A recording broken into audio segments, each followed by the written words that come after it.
Beats Ideas Live show for Wednesday, May 19th, 2021. The subject today is traffic. Today's discussion was motivated by an essay that was written for us by Justin Tyndell and Sumner, LaCroix. Their essay was entitled, "Traffic Got a Lot Better in the Pandemic. Here's How We Can Make That Permanent." And you can find that on our Civil Beat Ideas website. It ran on April 25th, and we'll put it in the chat today so you have an easy link to it. We're very happy that both Justin and Sumner are here with us today to talk about the article that they wrote.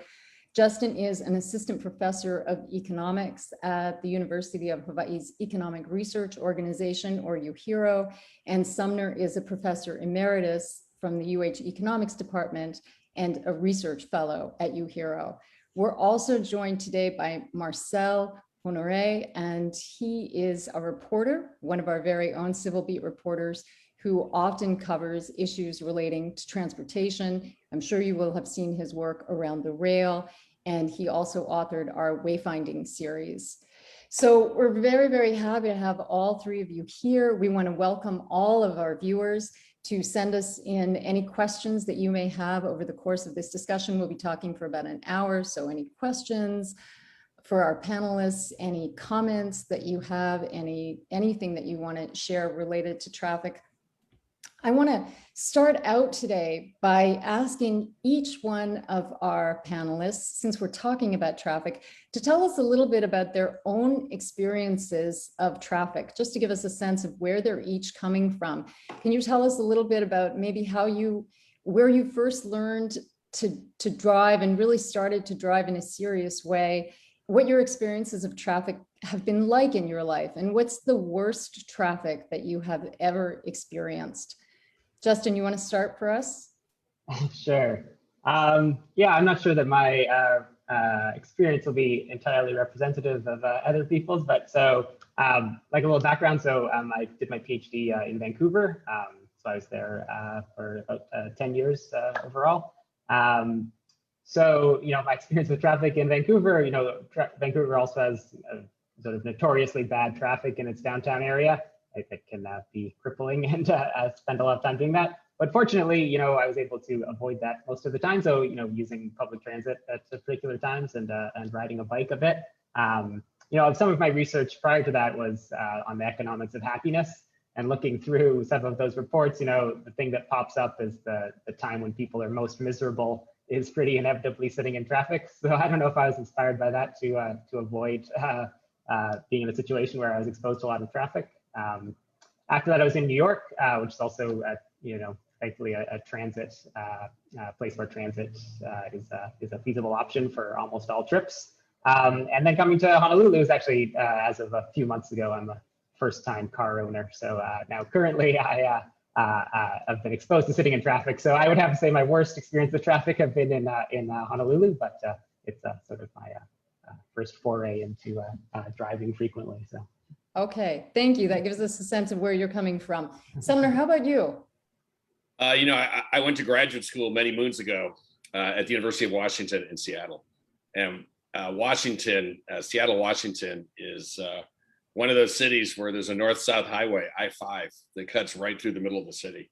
And during rush hour, and this is now, I hate to say this, more than 40 years ago that I did that. That was when Seattle was a smaller, quieter city with no Microsoft, no Amazon, et cetera, et cetera. It just had Boeing.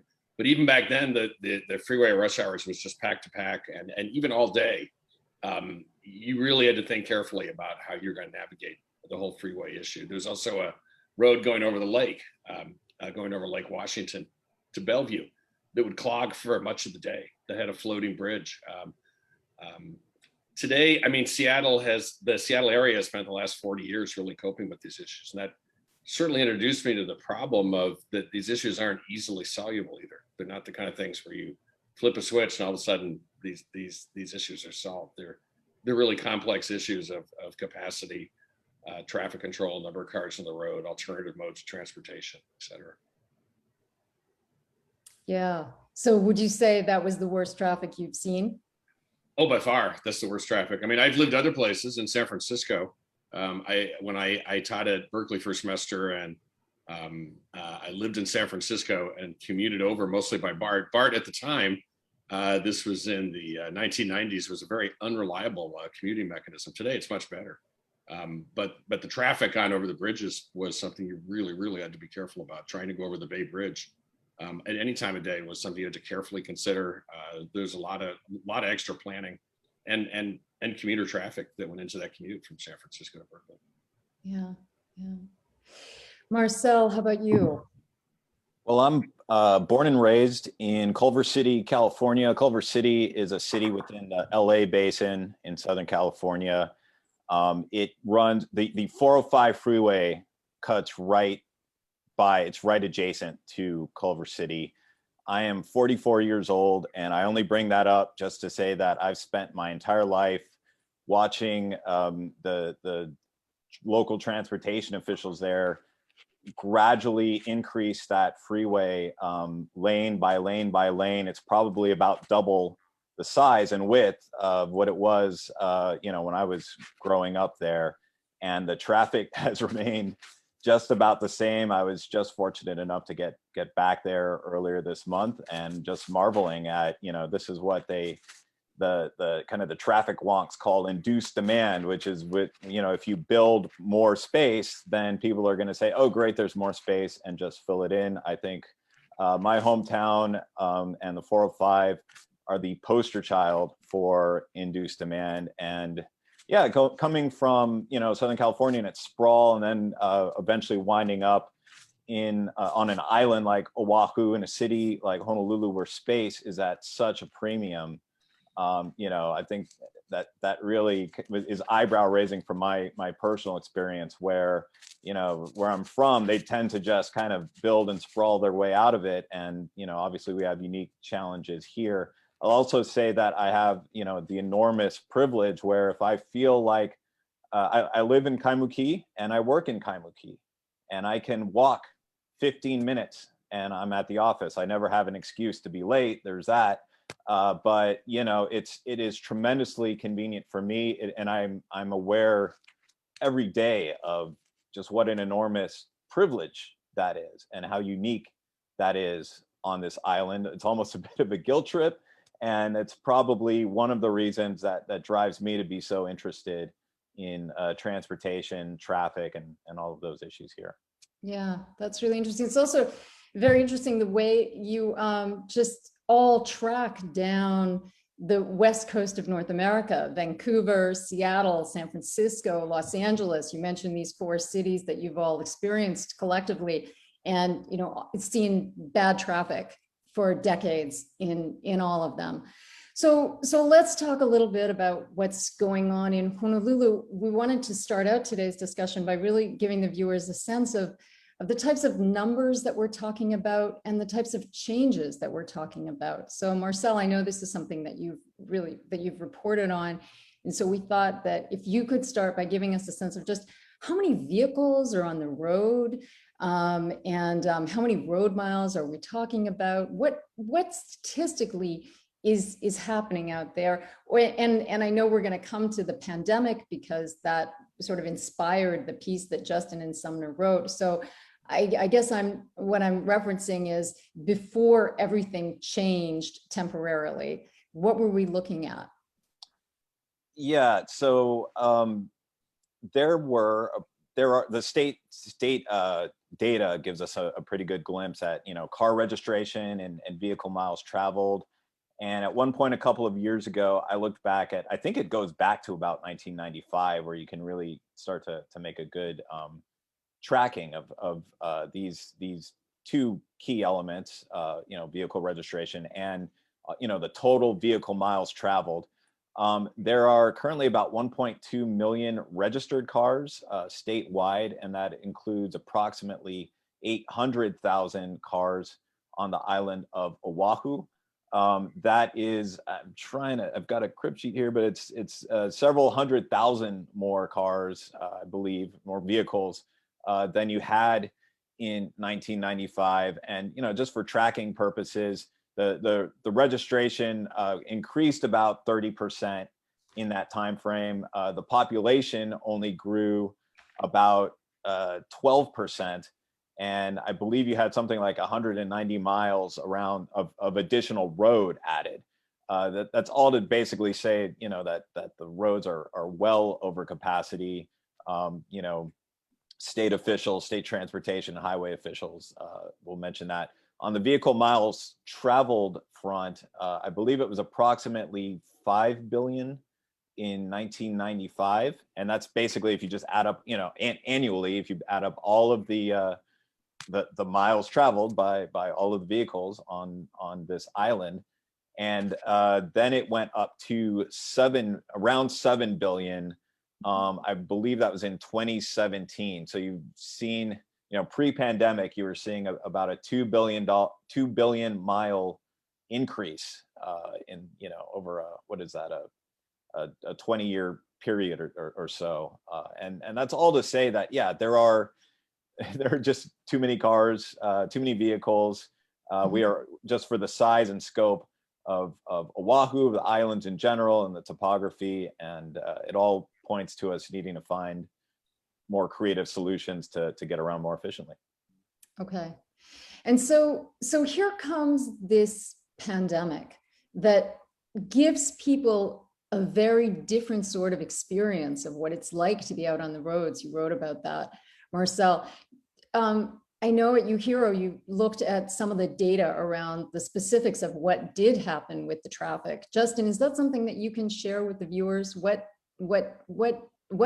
percentage of the vehicles on the road disappeared? Yeah, so we had gotten some data from the state. So looking at these meters that track the number of vehicles that pass certain points, right, and get a pretty good idea of sort of the overall volume of vehicles.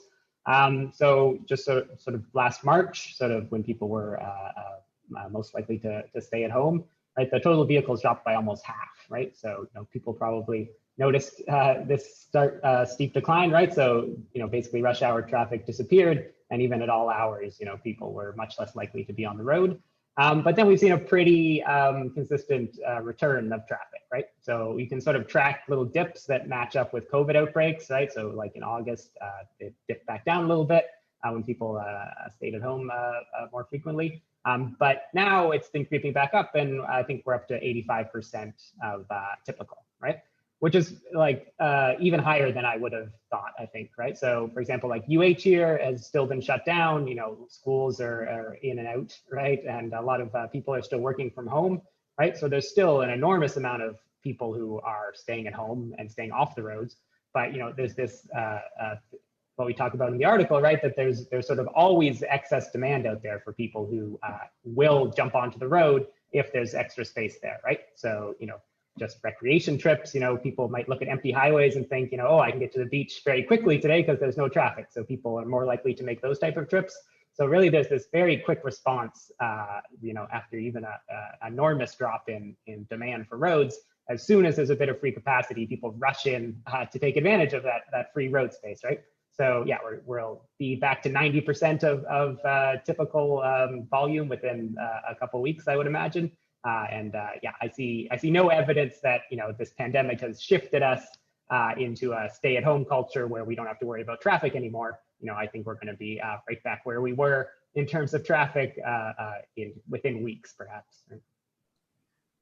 Okay, so let's talk about that. Everybody's now had this sort of brief experience of how nice it is to get out there on the road and be able to just flow freely. And it sounds like you don't think that will last much longer at all. So you came up with a number of ideas in your article for ways that we can preserve this. I think Sumner. yeah. Yeah, I wanted to invite you to come into the conversation and share with the viewers. Maybe you can outline for us some of the key ideas that you brought forth in the article. Well, there are several key ideas. One key idea is that one of the problems with traffic is that when people decide to take a trip, say from their home into Waikiki, they basically calculate the costs and benefits by looking at their personal benefits. What am I going to gain from the trip, and what's the cost of going on in? They might look at alternative modes of transportation. Could I take a bus? Could I walk if that's feasible? But they're basically paying attention to their personal costs and personal benefits. But when the roads are somewhat full, the problem with doing that is that you also impose costs on other drivers, and you don't take those costs into account. I mean, in economics, that's known as a negative externality. There's costs imposed on other people besides yourself when you do stuff. And in general, with those types of activities, you tend to do too much of that activity. Okay, so that's one of the real problems with traffic is if we can get a few people to stay home, we can offer them inducements to stay home, take alternative modes of transportation.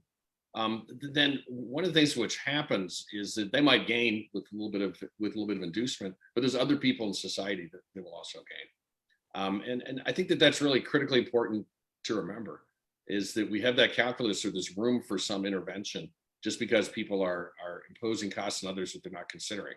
Finding ways to get people to consider those costs is really useful. So we noted in the paper 2 types of mechanisms. One is really a voluntary type of mechanism. That voluntary mechanism, for example, we have lots of people working from home. And people that work from home, some people have found, oh, I'm more productive from home. Some people's bosses have said, wow, I'm really glad I don't have to see those people at work. This has made my day a lot better. I mean, just life is going a lot better when people are working at home. That's far from true in every corporate or firm environment, but at least in some environments, I think it is true.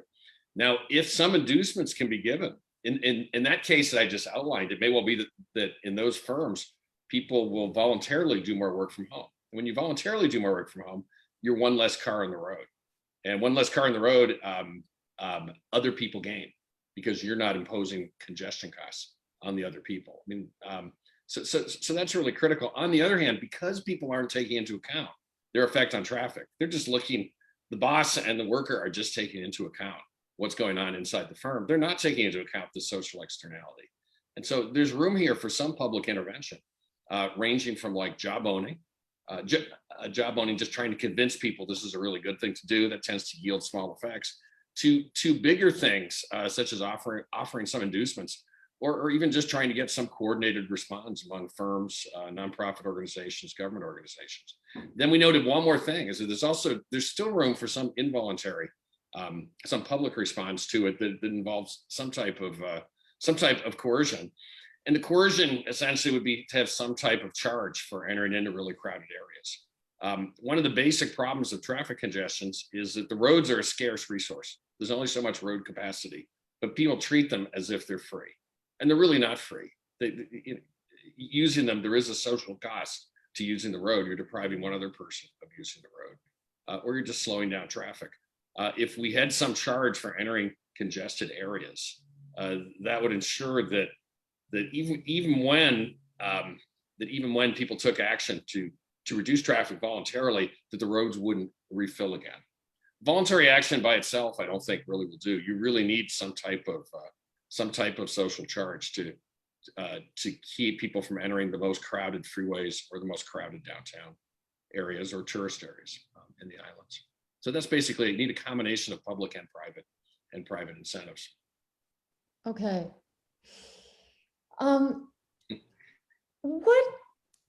What has been most successful? I mean, just in various communities, not even necessarily in North America, but looking across the world at cities that have taken this on, what in general has really proven to be the most effective? Is there anything? Yeah, I can. You take that, Justin.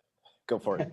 Sure. No, I think, yeah, I agree with sort of what Sumner said. It's sort of good to think about it in 2 sets of policies, right? One is sort of voluntary policies where people can opt into programs like experimenting with work from home, things like this.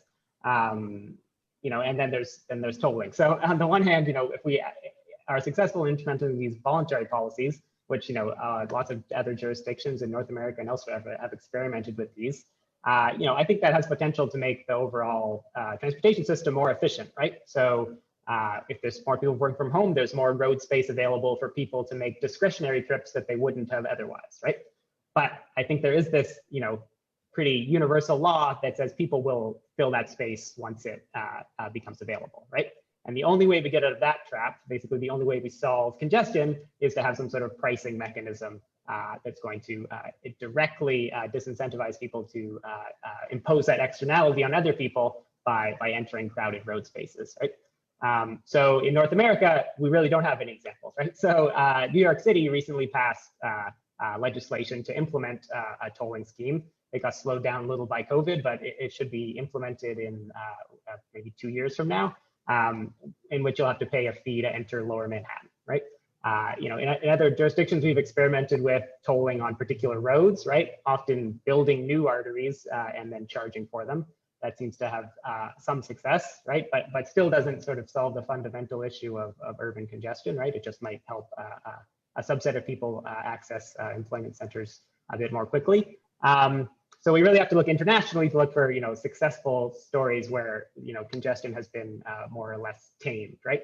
So, and all of these situations, I think, if we look at mid and large cities, the solution has seemed to be tolling, right? So, Singapore was sort of the first city to have an aggressive tolling policy, right, to control the amount of vehicles on the roads. London has experimented with this. Oslo and Stockholm have tolling schemes, right? And these are sophisticated schemes that can directly price the external costs of road use. And basically, if you set tolls high enough, we can eliminate traffic, right? So I'm sure we'll get into, the other hiccups, political and equity-wise, that we'd have to think through to implement something like this. But in terms of, policies that work, I think we're going to be trapped in the cycle of congestion unless there's some direct cost people face when they make that decision to enter a road during rush hour. Okay. Sumner, maybe could you explain just exactly how those congestion pricing tolls work? Well, it depends which city that you're looking at. Most of them, the two cities that have been most studied are Stockholm, Sweden, and London, England. London was one of the first to implement a congestion zone pricing scheme. And essentially that works in the sense that if you drive into the zone or drive within the zone, you're charged a toll for the day. Some schemes you're charged only when you drive in. Sometimes you're charged when you drive in and when you drive out. So they can take advantage of differential times of driving. In London, those schemes were anywhere from like $15 to $25 approximately. They reduced traffic by over 10% in their early stages. And that 10% reduction in traffic caused traffic just to move a lot faster. People noticed the faster traffic, times of commute were significantly reduced. Later studies showed that home prices also increased. People found that because they could move around more rapidly from their home, that their home was more valuable, which is what you might expect. If you're living in a house where you basically leave your driveway and there's congestion, your house is going to be less valuable than it otherwise would. So it was mostly good things that were found. When London and Stockholm tried to extend their schemes, it was a little bit more difficult. There was a little bit more political opposition to the extension of the schemes. That's partly because the people who could make adjustments had already made adjustments. The people who are left over were people who had a little bit more difficulty making adjustments. And they tended to protest the extension of the scheme, either by raising tolls or by increasing the area which the scheme covered. But I think on the whole, those schemes have been shown to reduce traffic congestion. There's been worries about regressivity, about whether or not an undue amount of the toll is paid by people of relatively low income. We noted in the paper that those concerns could be resolved by essentially returning the tolls to the population as dividends. Could be returned on a per household scheme, could be returned on everyone who has a driver's license or everyone who has a registered car. Okay, there's all sorts of problems with each one of those, but you could essentially just cut people quarterly checks that are their share of the toll fund and send it to them. I think if that was done, people would start to realize that they're getting these checks, and the checks will be the ultimate monetary burden will be less if you drive less into the congested areas. Find other ways to get to the congested areas or do activities out of them. I think that type of thing where the tolls are returned directly directly the overall populations, so they're decoupled with your actual use of the roads. That has tremendous merit. The hard thing is to convince people that the government ultimately isn't going to grab the money, so that that you don't set up a toll system, checks are cut to people, and all of a sudden, oh, there's a financial crisis, we've decided to divert the money to something else, no matter how merit-worthy. But certainly, it shouldn't be beyond our political ingenuity to set up a pretty tight scheme where the monies can't be diverted, at least for a fixed number of years, for the first 15, 20 years. Have they done that in London and Stockholm? Are any of the monies that they collect returned to people based on income? No, I think the London and Stockholm schemes, the monies are dedicated to other purposes. But for example, with carbon taxes, that's been done, where places that have carbon taxes, they've just returned the money on a per capita basis. So people who've been living in places with carbon taxes, like British Columbia, they're just mailed quarterly checks. Justin, you want to tell us when that happens, those carbon tax schemes become very progressive. Let me know too. Suppose we did that in Honolulu, that we had some type of congestion zone scheme for, say, the area stretching from say Waikiki to the downtown, or that proximate area, maybe up to Kapiolani or King Street. Okay, if you had that type of scheme, there's also tourists driving in that area. And if the dividends, if the revenues from this scheme were returned on a per capita basis to Hawaii households, all those tourist revenues would also be returned to Hawaii households. This would essentially also be a redistributive, a method essentially of taxing tourists a little bit more. And it's very likely that there's a really good chance that all Hawaii households would gain from this type of scheme, whether you're rich or poor. Okay. Justin, you want to tell us just briefly about your own experience with being a citizen living in Vancouver and getting a rebate because of the carbon tax? Sure, yeah. Maybe one other point to make first too, I think. So, we have a current system now, right, where congestion isn't, we still have to pay for it, right? So this Ulupona report suggested it's about $690 million annually, right? So we're paying that, Hawaii residents are footing that bill, but mostly through our time, right? So that's, an hour less a day you have to spend with your family or something like this, right? So in a way, those costs are hidden, but they're like very real costs. And it's also not clear that current burden of costs it's certainly not clear it's progressive, right? It seems quite regressive. So, the people who pay the brunt of that are people who live on the west side of Oahu, right? Commuting into downtown. So, they're the ones who are footing the bill for this congestion, right? So if we convert it to a system where people are paying a small fee, some studies have suggested that these schemes can make everyone better off even before you rebate the money, right? So people might be very willing to pay $5 to have an extra hour every weekday to spend with their family, right? So, we're certainly not suggesting that, policymakers jump blind into a system of tolling without, carefully studying the possible regressivity. But it's certainly not clear on its face that installing a toll would be regressive, right? So there's going to be costs and benefits that people would have to think about. But that's even before we get this giant pot of money, right? So other cities that have done this sort of thing, I was trying to do a back of the envelope calculation, but it would be something maybe in the ballpark of $100 million a year that the county would take in Honolulu. So, using that money, you could have a lot of progressive benefits, right? And sorry to get to your question. So my experience in Vancouver, when they installed the carbon tax, which had very similar discussions, right? So there's clearly the social benefit to taxing carbon in terms of, slowing global warming. But people were worried it was going to be regressive, right? So it was going to increase, for example, your heating bills of your homes or your cost for gasoline, right? And that would hit lower income households harder. And there was a similar skepticism of government's ability to sort of efficiently invest that money in ways that would be beneficial. So the solution in the legislation was that none of that money is going to be used for general revenue. It's going to be rebated in checks, right? So my experience, as a relatively low income student, right? So, my heating bill went up by a couple dollars a month, but I got a check for $300 every 3 months, right? So I was way better off by this policy, right?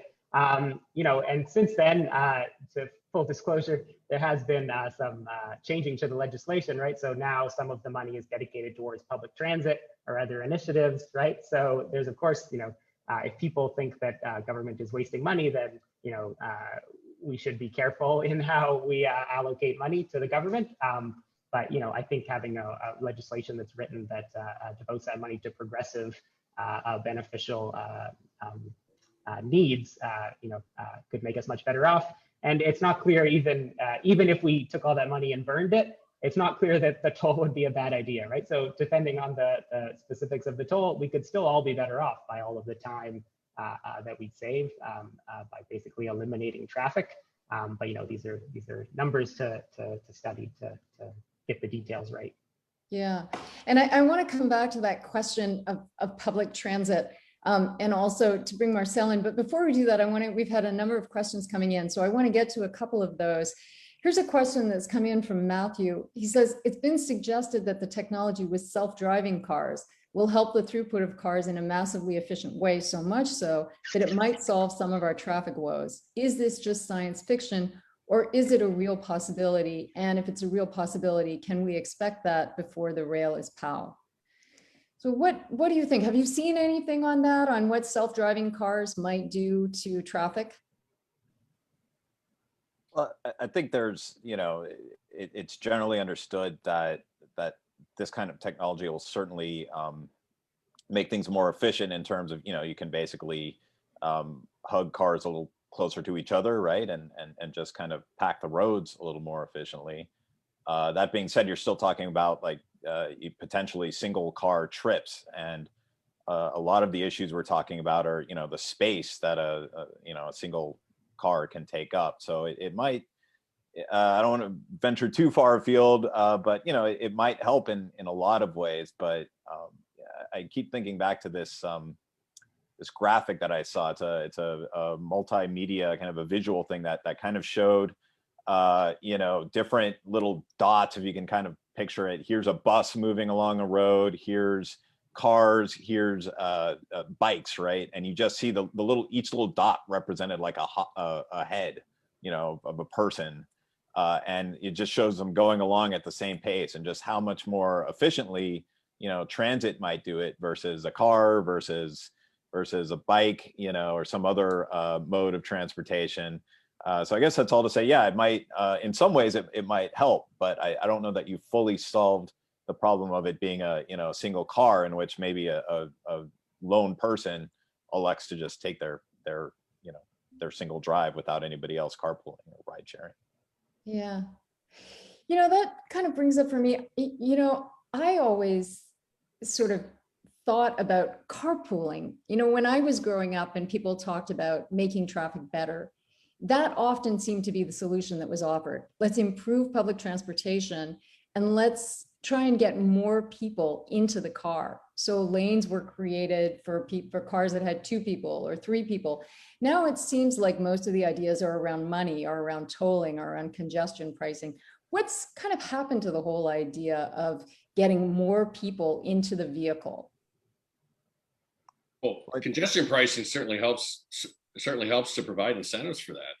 I mean, if 2 people are driving in and both are paying the congestion tax, it's a lot easier to have one car. It's a lot cheaper to have one car come in and just have the congestion tax paid by one car. It's not a tax per person in the car. So this gives a lot of decentralized incentives for ride sharing. I mean, it's useful to note there's a significant number of ride sharing programs already in existence in the state. If you look at University of Hawaii, I mean, it has a massive ride sharing program where students are essentially offered bus passes almost either for free or almost for free. Faculty are offered cheap bus passes if they're willing to give up a parking pass. There's just an awful lot of programs for faculty, staff, and students to essentially take public transportation or alternative forms of transportation. State government has some of that also, and there's some private firms that have ride sharing programs. So it's not as if we're not already used to doing this type of stuff. What we're trying to note though is that if you look at the existence of those programs, one of the problems with those programs is that as the roads become even a little bit less congested, more people take the opportunity essentially to fill the road, because there's always people who are not taking trips because of traffic congestion. And when the congestion eases, they decide to take more trips. So, I mean, ultimately, in order to solve a traffic congestion problem, you really need to put some type of price on congested areas or congested roads. And again, I think what we're trying to do is to offer up a scheme where it's not a regressive scheme. It's a very progressive scheme once the revenues are returned back to drivers in the state. One last point, things like ride sharing schemes, even if the roads do fill, they do provide more opportunities for more people to get around. We're essentially using our infrastructure to allow more people to travel on the infrastructure with the ride sharing programs. These are really good programs. It's just that in and of themselves, they're not going to be sufficient to deal with the problem of congestion. And the problem with congestion is still that it imposes large time costs on people, whether they're poor or are rich. Yeah. Here are a couple of questions that have come in connected with tourism and rental cars. Yeah. One of our viewers is asking, and I don't know if anybody here knows this, how many rental cars are on our roads? And then here's a question from Kalani, who's suggesting, why not limit the number of rental cars for tourists, and why not a huge tax for tourists renting cars? I think that also we've seen just even another impact of the pandemic, that a number of rental cars actually did leave the state. And now people who are visiting the islands are having a very difficult finding rental cars. But does anybody know anything about the numbers of, when we talked about the numbers, like 1.2 million cars, what percentage of those are rental cars? I don't have that number off the top of my head, to be honest. I do know it is an interesting fluid time with the rental cars and the prices spiking, right? And as you mentioned, Julia, some of them even being shipped back to the mainland for where people were, tourism and people were still using them to put them to better use. But yeah, I just don't have that off the top of my head as far as the percentage of the quantity, but it's interesting. Yeah, Justin or Sumner, have you seen anything about how rental cars contribute to traffic? So yeah, sorry, I don't have the number off the top of my head either, but we sort of have this natural experiment right now, right? So higher tax on rental cars would amount to people facing a higher price. And right now, it's as if we have like a 200% tax on rental cars, right? Because the prices have skyrocketed. And I think that the evidence of traffic recovering, right? So we're at maybe 60% tourism is back, and less of that to rental cars because people are choosing not to rent them because they're very expensive. And we're still careening towards full capacity, right? Back to traffic. So, yeah, I guess I would be skeptical that would make a big difference. But, on the other hand, there's, we don't just have to think about congestion when we think about the externalities of driving a car, right? So, the wear and tear on the road, the released by cars, a lot of people, think that tourists should probably pay a larger price to enjoy the, public amenities we have here. So, I think, I see little downside to a higher tax on rental cars. And if it improved congestion, which I assume it would marginally, that would be a good benefit as well. Yeah. Yeah. Okay. I want to bring in a couple of comments from our viewers. Here's one from Carol who says, we'd all gain from better driving. Not starting off from a red light causes traffic to build up behind, and stopping to allow several cars to enter this traffic stream ignores the drivers behind. So I guess that's, Marcel, I wonder if you want to speak to this. This is, I don't know if it's necessarily very scientific, but if you saw anything in your wayfinding reporting that just looked at the quality of driving and the impact that has on traffic. Yeah, I mean, it's interesting. I think a lot of drivers on the island, pride themselves. We drive with aloha here, right? I don't know that. I can't really make a comparison. I see different. Like I said, I was back in LA, and it certainly feels more aggressive on the whole. People. Obviously, there's all kinds here, but. I did look at street lights as part of it. She mentioned the red lights, and regardless of kind of the overall driving trends, I thought that was kind of an interesting thing to pursue as far as potentially low hanging fruit. If you can, sync up lights more, make it a little more efficient. There's more modern systems being used, as we're kind of akin to here in other cities elsewhere, and you can apply that technology here to better manage, how the lights operate, and maybe keep things flowing a little better. So, Yeah. Here's another comment from Margaret. She says, stop subsidizing county and state workers downtown parking. Most work regular hours and can take the bus, give them a bus pass and stagger hours. So that goes to, again, public transportation and the kind of the voluntary changes. I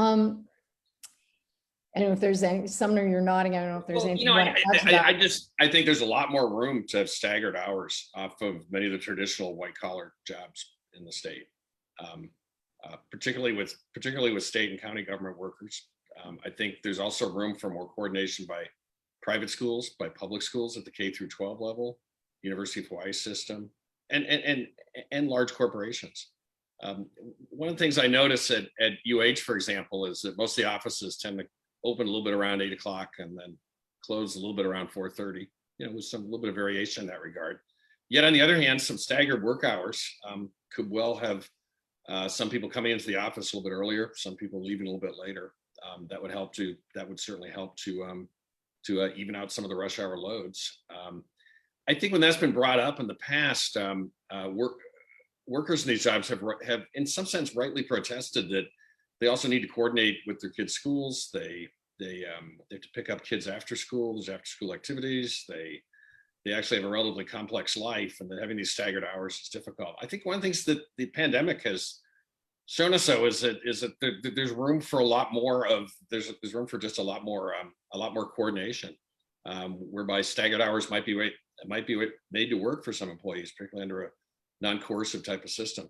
If firms could even get people to stay home 1 day a week. So, for example, if there's corporations, major banks that could have their employees stay home 1 day a week rather than coming in 5 days a week, that could have a major impact on traffic coming into the downtown. Military bases, too, are another one that certainly shouldn't be left out of the discussion.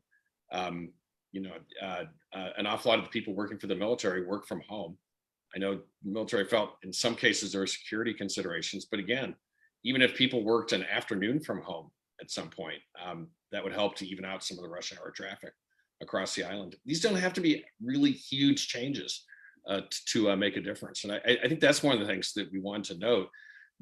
But the thing is that people already are taking their own costs into account, and that firms may well say, yeah, it'd be great to have Sumner stay home for a day rather than to come into the office 5 days a week. But then the question is we're still not taking, neither I nor my employer have incentive to take the social costs into account. We're just taking our own personal costs into account. Some type of incentive schemes or coordination that allow the social costs to be realized, that we're creating less traffic, and that we tend to do too little time at home. That'd be useful for us to think about. And the pandemic, I think, has opened up our eyes to the fact that at least some people in the workforce can be relatively productive at home, and that could have major consequences for traffic.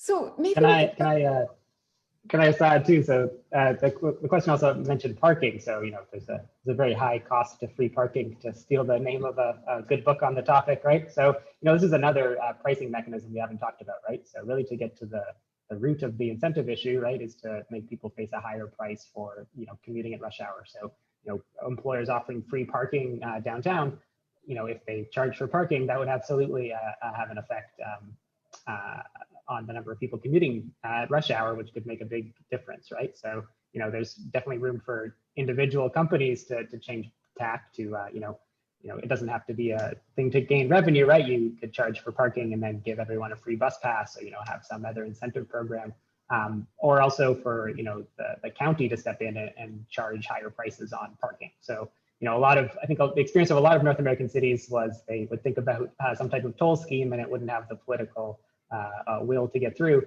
So the next best policy is just to put high taxes on the ability to park downtown, particularly at peak hours. And this is, serves a fairly similar, although not quite as efficient purpose of allowing people to face the full price of the externalities that are imposed by commuting downtown. I can Okay. try and loop together what the point Sumner made and then Justin just made. Talking about staggered hours, which I know is another big component of this. And I remember when I talked, this was a couple years ago, but when I was talking to spokesperson and officials over there, they're saying, look, we're staggering hours. We're doing a lot of staggering. I'm sure Justin and Sumner can, give their own thoughts on how accurate that is. But what they pointed to is we could stagger hours and class times all we want. One of the problems is there were 5,000 parking spaces at the time, and only 1,000 of those were basically available that were non-assigned. So it was pretty much like a rat race to get one of those, 1,000 available parking spots a day. So, stagger times all you want. People are going to be in with the rush hour, just like everywhere else, no matter what time their event or their class starts, because, they need the parking, which kind of, and then ties into the parking issues that Justin is talking about. That another component of this that needs. Marcel, I really do understand that, and I've heard the same explanations from people, but as if that problem can't be solved. Okay, I mean that just requires people stepping back and saying, okay, why are we tying up so many parking stalls at this particular point in time? I know, for instance, for faculty, we're offered almost no options in buying parking passes. There isn't a parking pass that's 3 days a week. There isn't a parking pass that's 40 times a semester. There's just you buy a parking pass for this particular lot, and that's it. It's Mad Max out there basically to get those. It's extremely uncreative. On the other hand, I think the parking ops transportation people there have done some good work in trying to on the rideshare program and trying to solve some of these problems. But there's other problems where it's just the same old stuff that we've seen for the last 50 years. Since statehood, it's just kind of, hey, here's a parking pass for the year, take it or leave it. Certainly we could do better than that. Yeah. I want to bring in a question from Lauren, who's referencing the neighbor islands. I know Oahu has most of the traffic, but certainly there are issues on the neighbor islands. She's asking, curious about how neighbor islands that do not have a single, quote, high density destination can improve traffic conditions, especially without alternative transportation methods like inefficient buses or the rail or unsafe roads for biking. So she's bringing up some other things, but the key thing is, what are the issues for the neighbor islands in terms of what they can do to improve traffic? Any thoughts about that? I guess I would just say I'm, in here and there in my reporting, there seems to be a constant push. You brought up inefficient buses, right? And inefficient bus transit. That would seem to me to be something to definitely work on. I believe a lot of the buses, when they'll get them secondhand even from Oahu, but in any case, if you bolster the bus service there, that would certainly be a big first step in terms of a rural, more spread out, less dense area. Okay. The road to Hana, for example. I know that during the pandemic, people on the road felt, there's a lot less traffic. This is kind of nice. Once tourism started to pick up since we reopened last October, and we've seen the big surge in tourists really since February, traffic on the road has increased appreciably, and people are back to saying, this is really congested. It's slow traffic. We're almost back to where we were before. But there's really no reason why a toll couldn't be imposed on rental cars doing the Hana highway. The technology exists for that. There's only one entry point. There's one entry point. You'd have to set up just a couple entry. There's just 2 or 3 places you have to set up a transponder look, just like you would on a bridge in the United States. There's no reason why rental cars couldn't pay a toll. What would that do? That'd reduce the number of rental cars decide to take that particular trip.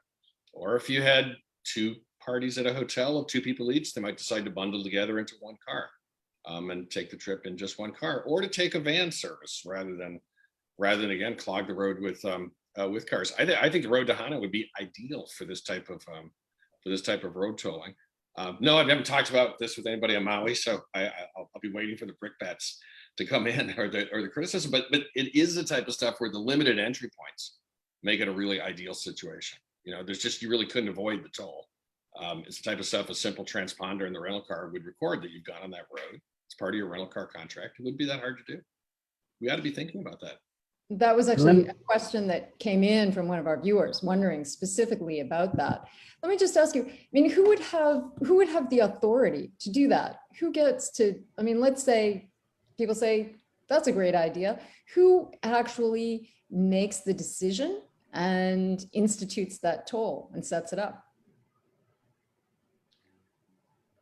I would venture a guess it's a discussion between federal and state highway transportation officials, federal highways and state DOT.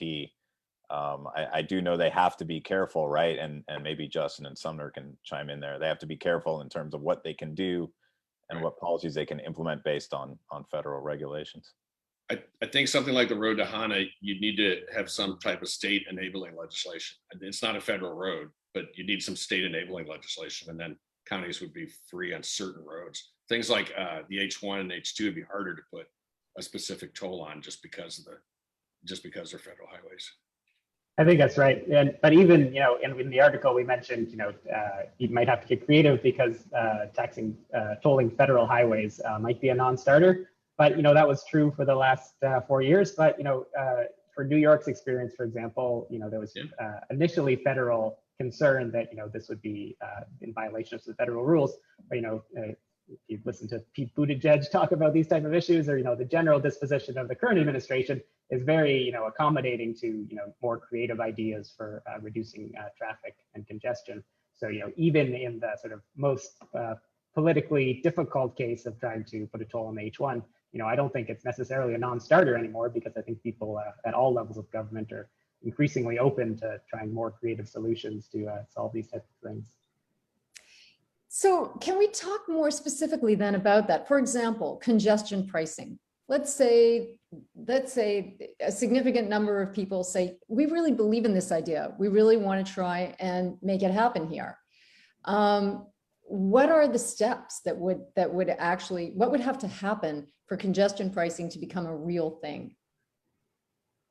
Man, I think Honolulu, like, pretty much every other, city under U.S. control, it's actually been considered here, but politically, these things have been so difficult to pass. The examples that Sumner and Justin brought up, I think they were, as they mentioned, they're fairly well received afterwards. But here, it's just, I think, in the culture that we've come up with, we consider it, despite even being able to lay out all the unseen costs, or the costs, the way you're not considering these costs, people just consider it this is my right to drive into town whenever I want, regardless of the rush hour of the time. And it's a really tough political sell. It did, in fact, come up here in 2008. And this was, and interestingly, in the framework of rail. So Charles Dejoux, who was then on the city council, proposed it as something to study. And it was really in the context of his opposition to the rail project, saying, look, what if we talk about some kind of a pricing scheme? And there was a resolution that actually passed in the city council. It was swiftly shot down by the then Hanneman administration, because at the time they're going full speed on rail, and this was, again, this whole discussion and debate was within that context. So and one of the the other keys they're talking about, how do you reinvest this money? And you guys can correct me if I'm wrong, but I think some of the, at least in London, a lot of this, the proceeds are supposed to be reinvested specifically back into transit and transportation, and more robust, when you talk about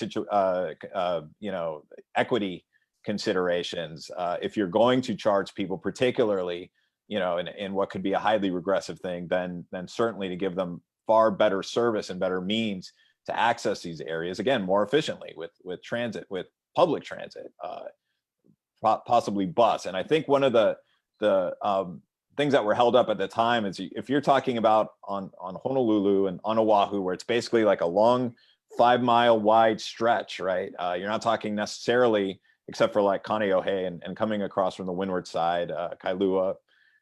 You're talking about a lot of people coming from basically the west side to the east side, and would they be able to sufficiently provide better bus service and that? But again, that was all within the framework and the debate of rail. And of course, look where we are today. Now rail, hang on, 2031, we'll see. So it might be, it's been politically, it's been almost a kind of a non-starter here. But if you kind of look at it in the conversation of the rail, it would be interesting maybe if politicians in this, 10 years later, 12 years later, start to give it a second look, since rail, frankly, is not going to be bailing anybody out anytime soon. One of our motivations for writing the article was just that it's going to be a while before we see rail. They're saying 2031 until it comes into the central part of the city. Could be 2035 by the time we actually, get on out there. The idea there's not going to be further delays seems very unlikely. So our whole note was, hey, let's do something over the next 15 years to try to reduce traffic. There's really no reason to say this is a lost 15 years and we'll wait for the rail project. Right. I think a political big barrier, right, with tolls is that the costs are going to be quite visible and that people are sent a bill or charged automatically. But the benefits, at least before we implemented the policy, are more hidden, right? They're really in terms of time. So, communicating the dream of, it's not inconceivable that we could get rid of rush hour traffic in Honolulu with properly implemented tolls. And then, what would that do to people's lives, right? So this could, save hundreds of thousands of people, 45 minutes of their life every weekday, potentially, right? And then if you put on top of that, a rebate scheme where they're also given, $100 a month or, some amount of money, right? So to try to, do a study that pins down those numbers precisely, and then present that to people as the option, basically you have the option of not paying this toll and sacrificing all of this time, or paying this small toll and receiving a check in the mail and having an extra 45 minutes a day to do something you enjoy. As I mentioned, there's been all of these studies that look at the most miserable time of people's days, and it's sitting in traffic, right? So you can think of, whatever you love to do in life, right? You can do 45 minutes more of that every day in a world in which we manage to tame traffic, right? So I think for a lot of people, paying $5 for a toll or whatever the number is going to be a very small cost compared to the benefits, even if we go way down the income ladder, right? So I think this is even true for very low income households. But of course, if we're worried about the regressivity and the impact on those households, we can just directly rebate the money so that we're sure that everyone is better off, right? But I think, digging deeper into the numbers so we can present people with the trade-off might make it more tangible and more politically viable, right? So, but that would take a study to pin down, I think. Yeah, I'd love if we could talk, I know we've been talking for almost an hour now, but Justin, you've mentioned a lot of the costs that people may not necessarily be thinking about. And there was this new report that just came out from Ulupono this year, really looking at the economics of traffic, looking at the economics of just vehicles in the state. And their estimate was that every year there is $11.2 billion worth of public costs that are spent on whether it's road maintenance, whether it's injuries, whether it's pollution, whether it's lost time. Do you want to talk about that a little bit? Because I think most people, when they tend to think about the cost of that's involved with moving around, they think about their own cars in the same way that it's very much an individualistic thing. I have a right to drive. I'm out on the road, and I have to pay for my car payment, my car insurance, my gas. But they're not necessarily in the forefront of their mind thinking about all of the other costs, that all of the tax dollars, this massive amount of money that is going into a lot of those things that I just mentioned, the maintenance, the injuries, and everything else. So can you talk about that cost and how that all factors into the economics of this? Sure, right. So, owning a car anywhere, particularly in Hawaii, is extremely expensive, right? So next to housing, it's the biggest expenditure people make, right? So we sort of get used to that cost, even though it's, a huge portion of people's income is devoted towards owning a car. But that's just the tip of the iceberg, right? So this report looks at sort of all of these different costs that are implied by sort of having a car-dependent society, right? So from individuals' costs that they bear to these, massive externalities they impose in terms of, we're talking about congestion, but also pollution. It takes up a lot of urban space to store and operate vehicles. And then I think they calculate that's about half. And then the other half is, public costs of infrastructure, right? So, one benefit of tolls or any scheme that reduces the number of cars on the road is this is going to reduce the amount of money we need to spend maintaining roads and generally, subsidizing an auto-centric society, right? So if we're able to, create incentives for people to live closer to where they work and take less car trips, there's literally billions of dollars in potential savings that would come along from moving in that direction, right? But like I say, the political issue is that a lot of those costs are very much hidden, whereas a toll is very visible. But trying to sort of catalog all of the ways in which cars cost us money, I think is useful. I mean, maybe just to give one more example, just the land that we devote to cars is enormous, right? So in a place where an acre of land can be millions of dollars, right?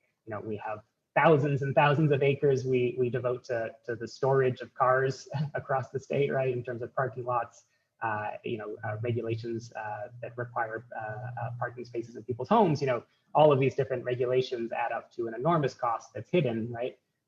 And I think, really has a huge effect on people's quality of life, right? That we sort of don't really realize, but, we don't have to be stuck in this cycle, I don't think, so moving towards, incentives that create higher costs to driving, are going to have very large aggregate improvements in sort of everyone's life, right? So, everyone else who makes a decision to drive their car more, that makes everyone else, on the island that little bit worse, right? So it makes the city more polluted, it makes it more congested, it makes it louder, it makes it more dangerous for pedestrians, it makes it more dangerous for other motorists, right? These are all enormous costs that, we should, I think there's a role for government and for private companies to try to step in and to what extent we can reduce the number of cars on the road. Right? Yeah, here's just a comment from Philip, and it goes to what you were saying, this whole idea of sort of creating lives for people where they just don't have to be moving as far. Their job is close to their home, kind of like what you're experiencing, Marcel. But so here's Philip saying, we once decided a second city would solve downtown traffic. What effect has the build out of Kapolei had on traffic to town? Has anybody seen anything on that? We've written on that before. I think my colleague Anita Hofschneider, I think it was, did I'd have to brush up on the reporting, but it certainly, in a nutshell, it has not played out the way it was supposed to, and the way that second city was built, as far as being an economic center. Doesn't mean it can't go forward. Initiatives to better coordinate the programs and the opportunities offered at UH West Oahu, to keep people anchored over there. But yeah, I mean, so far it's still the main economic hub is where it is, and it hasn't really fundamentally shifted. So yeah, here's Paula writing in. She says, have bicycling and the use of Biki made a tangible difference? How about incentives for that? Showers at work, places for personal bikes that cost more than $1,000. This should be encouraged. So I guess the question is just where are bicycles in this picture? I would, as somebody who bikes a lot, I try to use my bike where I can. I don't have the numbers off the top of my head, but I can just say anecdotally, using the bike infrastructure that has been implemented in town. I mean, Biki really did make an impact. They have all sorts of numbers that they're putting out there as they're trying to promote and frankly keep themselves, alive and afloat post-pandemic. But I believe it's certainly north of 1 million bike rides, and you would have to say that is roughly, I don't know if it's a 1-to-1 substitution, but that is a heck of a lot of cars and single rides But Bicky does not solve the long, commute, the H1 thing that we're talking about. But it's certainly, once you're in town, to have Bicky, you look at the rides and the demand that they were able to generate in just a few years. And again, I don't have the numbers off the top of my head, but I think they were 6th overall in the nation as far as the most popular bike share. And so I know there's been a lot of scrutiny about the financing scheme and how the private money coupled with the public money and how that whole process worked. But nonetheless, all that being said, that made an immediate impact. I know under the last administration, and it seems to be continuing in the current and the Blangiardi administration, they are trying to add more protected lanes. You have to have the infrastructure so that more people would feel more comfortable getting around. And it's been moving in that direction in urban Honolulu. So I think Biki's extremely important, and that I still think down the road we're likely to see either a federal carbon tax or a state carbon tax be used to try to control our carbon emissions. It's going to just make driving and every form of powered transportation more expensive. We're likely to see some substitution into bicycles. It's good for us to be preparing for that.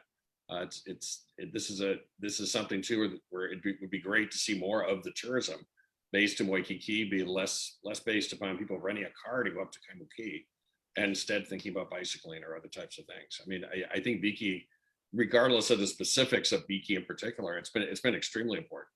And I know financially it's not off to a great start, but I think it's contributed a lot to us seeing what alternatives could be like in the city. Yeah. Here's a comment from Kalani who's saying creating workforce housing is akin to plantation housing. Unlike days of the plantation where people gave their lives to the company, people don't stay at jobs for more than 5 years. So that's just, lives are different. The way we need to move around is different. Certainly work has changed dramatically because of the pandemic, right? Suddenly, in the same way that we saw this huge shift in traffic, we also saw something that had been talked about for a long time. This idea of people working from home more became a necessity and proved to employers that it was actually very viable. So, I know we've been talking for over an hour now, and I just kind of would love to bring this around to the practicalities. Because like you said, Justin, the traffic is creeping up and creeping up and creeping up, and it's going to get worse and worse and worse. And so we've had lots of good ideas here today, but how they actually get made manifest. And I know that it's a lot of different components. So there are lots of different solutions and lots of different actions, but maybe we could close by asking each of you if there was one thing that you really think is a viable, doable option that would have an effect, what would it be? And connected with that, is there any way for the viewers, for the public to get involved in this? Like, people who sit in traffic, who have those miserable experiences of sitting in traffic every day, who are here and have spent their time to watch this discussion because they're thinking about traffic. What can they actually do if they don't have an employee, if they can't stagger their work hours, if they've already, what's the best way forward? I know that's a big question, but if you could focus on one specific thing. Sumner, you look like you're ready to go.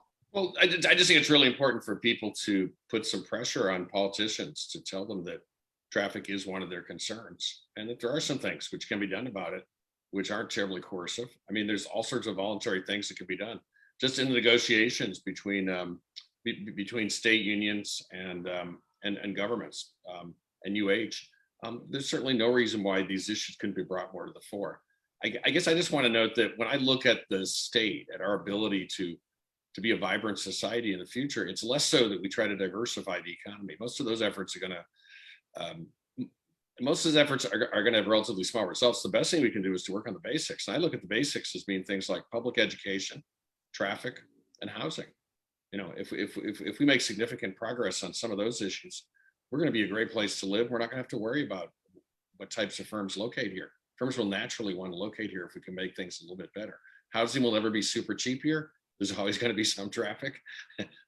Public schools are always going to struggle in a certain sense to maintain requisite quality and to deal with the many demands that are put upon it. But those are what we need to do. And I look at traffic as a basic building block for what we need to do to make Hawaii a better society and to keep making sure that we're attracting firms, both homegrown firms and foreign offshore firms that create good jobs for people in Hawaii. Those three basics are ones.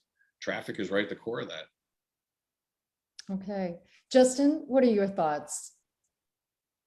Yeah, no, I agree with what Sumner said. So, you know, I tried to sort of highlight, you know, all of these different costs that are implicit in sort of a vehicle-dominated commuting system, right? So, you know, for, you know, practical steps for government, you know, I don't think it's unreasonable to think that, you know, we could, there would be support for, you know, doing a report on sort of weighing these different options and looking particularly at tolling, but other, you know, government policies as well. So, you know, my experience in Hawaii, people are animated and care a lot about commuting and traffic, right? So I think there's no shortage of political energy to vote towards trying to fix this issue. But, you know, I think in all cities, there's often a lack of imagination as to how we would get out of these problems, right? So, yeah, so sort of increasing sort of throughput in the downtown core, you know, is maybe helpful in some scenarios, but overall, you know, it's not going to get us out of a long-term trap of increasing congestion in Hawaii. So, you know, trying to think about bigger ideas about how we could solve this with likely some type of pricing mechanism and what the details of that would be. You know, I think that's not a bridge too far, and that's something we should all be thinking about. So, you know, once you sort of start thinking about these total costs of driving, right, it becomes, you know, it's easy to get obsessed with it, right? So we spend just an enormous amount of our time and effort and, you know, infrastructure costs and everything on supporting a vehicle-based economy. So, you know, taking little steps to move away from that, I think could be done. You know, in addition to lobbying government, I mean, lobbying your employer could also be maybe a smaller scale effort, right? So encouraging your employer to, you know, swap out free parking for free bus passes, you know, installing bicycle lockers or showers or things like this that give people other options. You know, I think having that flexibility for people to choose other modes is sort of what we need to pair with financial incentives that discourage driving, right? So people will be much more on board to take one less car trip if there's viable alternatives. So some of that's with employers like working from home or alternative modes of transit. And that's maybe a smaller scale place to start for some small businesses and people. Okay, that's great. Marcel, you've spent so much time writing about transportation, researching transportation, talking to people about transportation. If there was one idea that you think could really be put into practice efficiently and soon, what do you think? Oh man, you teed me up really well there, but I was frankly just going to piggyback off of Justin and Sumner. I mean, I think the lowest hanging fruit at this point, as far as I can tell, is to try and ride whatever momentum we can as far as you know, people working from home and staying in place more. I know that state government has, you know, they have enacted policies as far as trying to have people, state workers, work closer to home. You know, DOT, which is more aware of the road capacity issues than anyone else. You know, they're really trying to lead the way in that sense. So I think really the key is to try and, you know, even if our policymakers are on board with this, if you are, you know, just a resident on Oahu whose hands are completely tied on a lot of the things that we've mentioned, it would be to pressure your lawmakers, your representatives to enact policies that really incentivize or push the private sector to to get on board with this more. I think a lot of maybe it's going a little too far, but I think a lot of our local policymakers, legislators, you know, they get it. They see kind of that this will help, but maybe coming out of this pandemic and you know, seeing how many people have worked from home, and just as we've mentioned, however much we can ride that wave and ride that momentum to keep that going and encourage it on the private side. Okay, all right. Well, I want to thank all of you for being here today and for talking about all of this with us. I just wish that the next time you're out on the road, you don't hit too much traffic. And that, as you say, things somehow can not go back to being quite as bad as they were. Thank you everyone for all of your questions. Thank you everyone for all of your comments. We will be back with the next Civil Beat Ideas Live on Wednesday, June 2nd at 2 p.m. So we encourage you to, if you haven't read Justin and Sumner's article yet, to look for it online. And thanks again, everyone, for joining us today. Aloha.